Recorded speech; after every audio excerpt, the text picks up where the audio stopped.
In this tutorial in CyberLink PowerDirector, I'd like to show you how you can calculate the distance between two different points in your project by using markers, and then you don't have to do the math to figure out what is the length of time. This comes as a request of one of my subscribers who wanted to put a piece of music in, but he had to calculate the time he needed from one point to another in his project without doing the math or getting out a piece of paper. Let me show you a way to do that. And then in the end, I'm going to show you some bonus tips on using markers in general.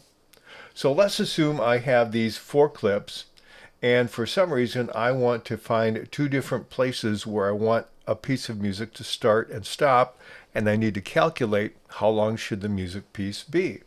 So I'm going to use a marker to do that. I can use either a marker on the clip or a marker on the timeline. Let's use a timeline marker to start with. So I'm going to move my playhead here, and then to have a timeline marker set, I want to make sure no clips are selected. There's no bounding box around the clip. I press the M key on the keyboard, and it will create a marker on the timeline. And let's assume the other point in my project where I want to have something happen is over here. So I'll click on this and press the M key again, and I have a start point and a stop point. I could have my start point on a clip as well if I wanted, so all I need to do is highlight any of the clips. Let's take this one, and then if I move my playhead and I press the M key, it will give me a clip marker rather than a timeline marker. But when it comes to the snap to line for each of the markers, it doesn't matter whether it's on the clip or whether it's on the timeline itself. But let's assume for the sake of argument that we want to calculate the time between this marker and this marker. How do I do that? Let me show you a very simple way to do that.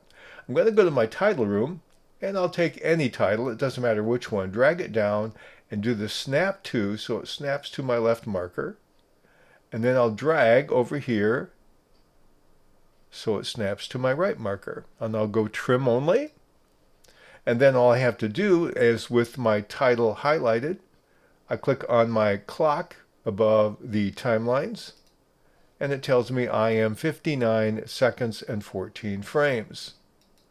So that's all I need to do, and I can delete this when I'm done. It's calculated the time between this point and this point in my project. Now, as a bonus, let me show you a couple things about markers, because sometimes I find myself putting them where I don't want them. To create a marker, you press the M key. Now, let's assume I'm over here in this clip, and I want to set a marker. Okay, I want to set a marker on the timeline, and I press M, and oops, I set it on the clip instead of on the timeline. To remove a marker, you simply use the Shift M key, and it makes it go away. Now I want to set it at that same point, but on the timeline, I press the page down key on the keyboard. It switches to my timeline mode. Now I press the M key, and it's on the timeline, not on the clip. If I want to reverse that, I can do Shift M to take it off the timeline, simply highlight the clip and do M, and it's back on there.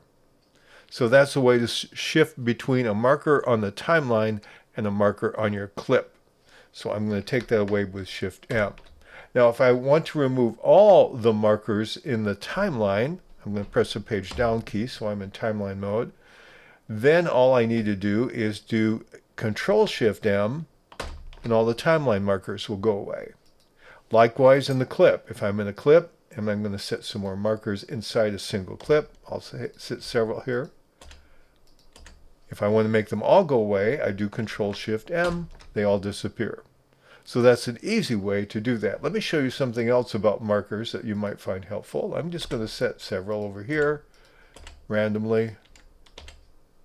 Okay, if I want to move between markers, all I need to do is use the Shift key and the right or left arrow. I'll hold the Shift key, hit the right arrow, it will go to that marker. Now it goes to this other marker. Notice these are clip markers. It really doesn't matter, and it will move. Let me set some timeline markers by hitting page down, and we'll hit a few others here. M. Okay, let's see what happens if we want to move between markers, whether they're clip or otherwise. Hold the shift key down, do the right arrow. It doesn't matter whether clip markers or timeline markers. And shift left arrow obviously goes the other direction. I do control shift M to remove all the timeline markers, and I go into each clip, control shift M, and removing all the clip markers. So that's a little bit about the initial question we had regarding how to calculate the time between one point and another in your entire project by using markers and a title, and a little bit about markers.